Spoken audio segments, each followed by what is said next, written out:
As a school, we actively encourage aspiring leaders to develop their skills, and obviously vocational qualifications as well as academic qualifications are very important to us as a learning organisation.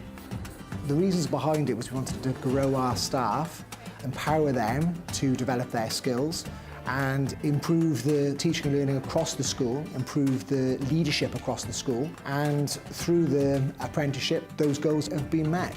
Having taken part in the initiative myself, I've seen a real boost to my professional development, to my interaction with pupils in the classroom and my collaboration with other staff. As a learning organisation, we want to grow those middle leaders, aspiring leaders into members of the leadership team across the school.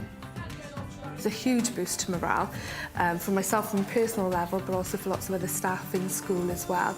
The impact has been really, really positive. Personally myself, I've been on the apprenticeship and I am now an assistant head. Prior to doing the apprenticeship, I was a middle leader. There is a parity of esteem between the academic and vocational qualification as part of this initiative, and certainly that is brought forward in the school.